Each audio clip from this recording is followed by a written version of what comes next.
तो मैं हूं Sambhaji.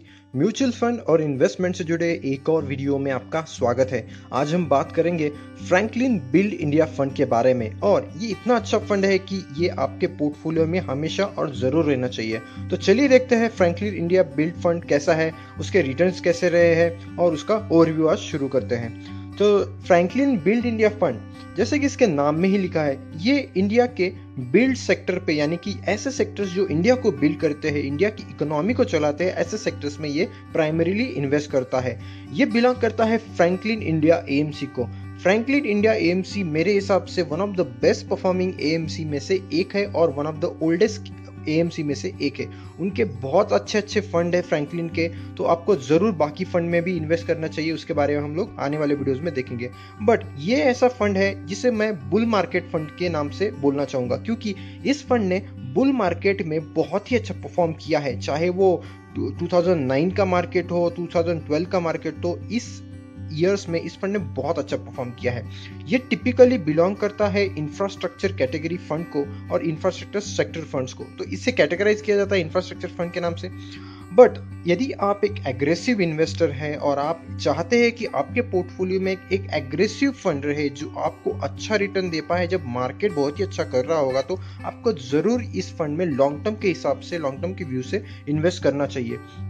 Franklin India build fund का यदि हम ओवरव्यू देखेंगे तो ये टिपिकली फंड है, ओपन एंडेड स्कीम है।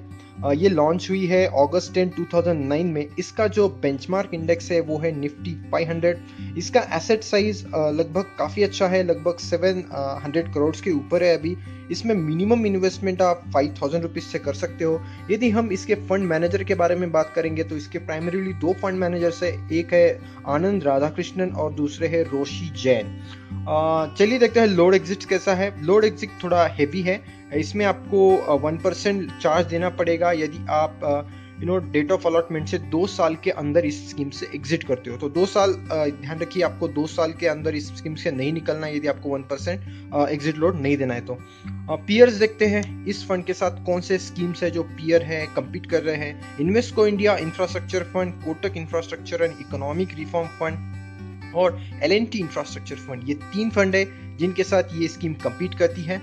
चलिए देखते हैं सबसे इंपॉर्टेंट बात, पोर्टफोलियो कैसा है। पोर्टफोलियो तो लाजवाब है। एसबीआई बैंकिंग में सबसे ज्यादा इन्वेस्टमेंट है, तो SBI, HDFC bank, ICICI, axis, ये इनके टॉप पिक्स है। उसके बाद आता है भारतीय Airtel, Tata motor, Whirlpool, idea cellular, NTPC, TVS motor, ये कुछ टॉप 10 होल्डिंग्स है। टॉप 10 होल्डिंग्स के अलावा इस स्कीम का जो सबसे बेहतरीन फीचर है, ये बहुत ही एक्टिवली मैनेज स्कीम है और इसका जो पोर्टफोलियो का जो अलोकेशन होता रहता है वो मार्केट के हिसाब से बहुत ही अच्छा है। तो सेक्टर एलोकेशन अभी का देखेंगे तो अभी बुल मार्केट चल रहा है, तो बैंकिंग में ये फंड सबसे ज्यादा इन्वेस्टेड है, ऑलमोस्ट 39% बैंकिंग में इन्वेस्टेड है। उसके बाद telecom, automotive, oil and gas, engineering और कंज्यूमर ड्यूरेबल्स। तो ये फंड मैनेजर का कॉल है कि बुल मार्केट में कौन से सेक्टर अच्छा परफॉर्म करेंगे, तो उस प्रकार से फंड का अलोकेशन होता है। तो ये फंड अलोकेशन पहले से ही बहुत अच्छा रहा है इस स्कीम का। चलिए देखते हैं रिटर्न्स कैसे रहे। तो फंड अलोकेशन इतना अच्छा है, पोर्टफोलियो इतना अच्छा है, तो रिटर्न भी उतने ही सॉलिड रहे हैं।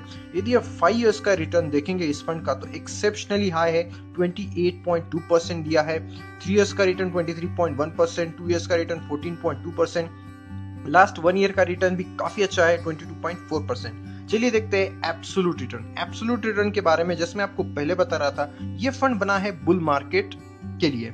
तो 2012 में जब मार्केट ने बहुत अच्छा परफॉर्म किया था तो इस स्कीम ने 40% का रिटर्न अपने इन्वेस्टर्स को दिया था। 2014 में इस स्कीम ने ऑलमोस्ट 90% एंड अबव का रिटर्न अपने इन्वेस्टर्स को दिया था। और बात करेंगे 2016 की, तो 2016 में भी इक्विटी मार्केट्स ने बहुत अच्छा परफॉर्म नहीं किया था, बट इतना एग्रेसिव फंड होने के बाद भी इस स्कीम ने निगेटिव रिटर्न नहीं दिया था, बल्कि ऑलमोस्ट 8% का रिटर्न, पॉजिटिव रिटर्न अपने इन्वेस्टर्स को दिया था। तो फ्रैंकलिन बिल्ड इंडिया फंड का रेटिंग्स के बारे में देखते हैं, तो रेटिंग्स भी उतने ही सॉलिड है। क्रिसल इसे 4 स्टार देता है, हालांकि कुछ ही दिन पहले क्रिसल ने 1 स्टार कम किया है, उनके पैरामीटर्स है। वैल्यू रिसर्च इसे 5 स्टार देता है, मॉर्निंग स्टार भी इसे 5 स्टार देता है। तो ऑल इन ऑल रेटिंग्स के मामले में ये फंड नंबर 1 है, रिटर्न्स के मामले में नंबर 1 है। ऑल इन ऑल ये बहुत ही अच्छा फंड है। तो फ्रैंकलिन बिल्ड इंडिया फंड के बारे में मैं पर्सनली ओपिनियन देना चाहूंगा कि मैं इस फंड को डेफिनेटली बाय करूंगा शार्प डिक्लाइंस पे, लमसम में। और मैं मेरा पर्सनल टारगेट इस स्कीम में सेट करना चाहूँगा, वो हो सकता है आने वाले समय में यानी कि 3 to 5 ईयर्स में ये फंड आपको 50 to 90% का रिटर्न करंट एनईवी से दे सकता है या फिर देने का पोटेंशियल रखता है। और मैं इसका परफॉर्मेंस स्कीम का हम लोग परफॉर्मेंस अपडेट करेंगे ईयरली बेसिस पे। तो ये था आज का video Franklin build India fund के बारे में। मैं आशा करता हूँ ये वीडियो आपको पसंद आया होगा।